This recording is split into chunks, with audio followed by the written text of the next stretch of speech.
everybody, it's Marie from Pear Tree Paper Crafts and I'm back with another 12 by 12 process video for you today. This one is a lovely bright mixed media layout that I wanted to share with you. So what you can see me doing right now is how I made the background for my cut file. I used my Distress Oxide inks and I smushed some onto some cardstock, and then what I did was I used that kind of bubbly, holy stencil there and smushed some more ink through there, mainly the blue but some of the green as well. So that's my cut file. What I've already done to it off camera is backed the circles, the big bubbles, with acetate because I intend to make some shaker pockets, and this layout is all going to be about my son when he was blowing bubbles in the garden. He was so excited. So as you can see there, that's the larger piece that I'd already made for backing my cut files, but I hadn't recorded it because it was just an experiment, but it worked so well I wanted to show you how I made it.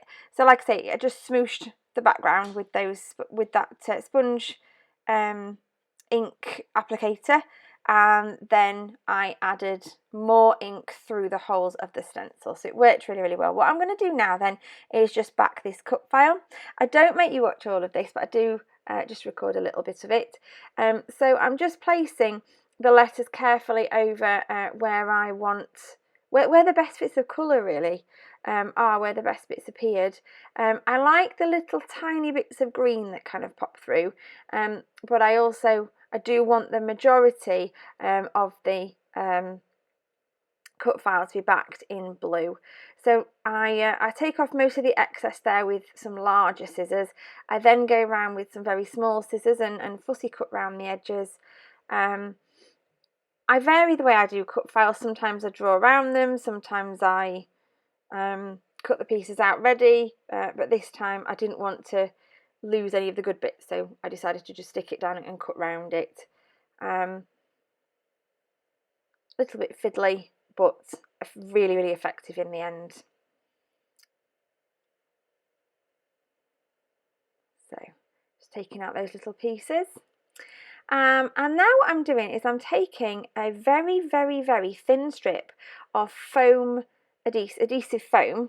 There it is. I've cut little thin strips off it, and I'm going around the outside of all the bubbles with that foam because I want to turn those foam pieces there into shaker pockets. So you can't really see it, but I'm cutting some more acetate for the back of the shaker pockets now, and I'm just using this pack of sequins, all different blues. I do manage to spill them all over the desk.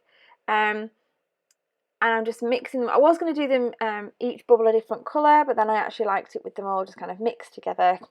And I do put quite a lot in.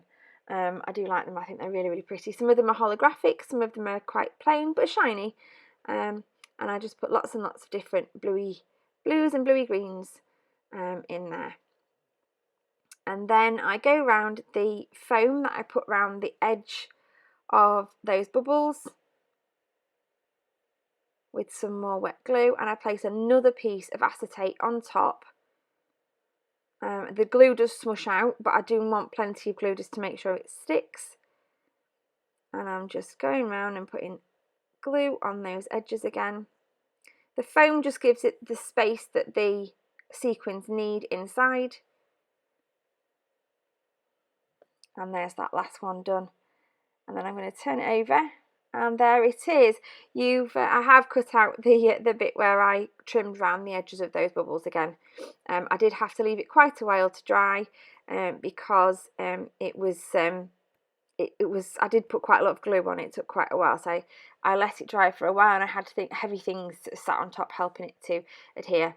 I was going to put lots of different bits of card, as you can see on the left of the screen there, around the photographs, and then I decided to use a circle punch instead to sort of frame the photographs in circles, again to give the appearance of bubbles. So I just take some scraps out of my scraps box in different shades of blue and place them all around the photo, and I really like the way that looks. Some bits of card didn't work, so I changed what I was doing. I then decided to do some vellum circles as well, just to add into those, give a little bit more interest, give a different texture. I do decide, because the background is dark blue that I've chosen, and because the cut file is edged in white, I decide to back my photographs in white and just give them a really small white edge to make them really pop off the page. I've been enjoying working with different sizes of photographs, and I've got a good app on my phone now where I can sort of merge two photos onto one so that they end up coming out as a 4x3, and then I team those up. Sometimes I use them on their own, but sometimes I team them up with a 4x6 as well. What I'm doing now is just using some more adhesive foam on the back of my cut file to pop it up off the page so that I can tuck those letters behind. And also, because the shaker pockets are quite thick, the word itself needed to stand off the page. Just adding some extra bits of foam in there where I know there's not going to be any, the photograph's not going to be in the way. Now normally I would put foam on the back of the photograph as well, but because those shaker pockets are already dimensional and the photographs are going under them, I decided to stick the photographs straight to the cardstock without any foam behind them. And then I'm just dotting lots of wet glue on the foam there. I'm using wet glue just so I can shuffle it around if I need to ever so slightly before it properly sticks. So there's all my little circles now, and I'm just going to go around with the wet glue, popping a little bit of glue on, sliding them in and putting them all around where I've put those photographs. I'm trying to do it so that similar colours aren't next to each other too much, and I spread out the darker blue ones and I spread out the lighter blue ones. I do all the coloured ones first and then I pop the little vellum ones in and tuck those in behind, being careful not to put any glue on any bits of the vellum ones where you might see it, because it will show through the vellum. And then I'm just going to dot around the page with some wet glue and pop some sequins on. I think at this point I could have done with some maybe faster drying glue, because they kept moving and I kept having to go back and put extra bits of glue in and to make sure they were properly stuck. But they give a really nice sparkle to the page.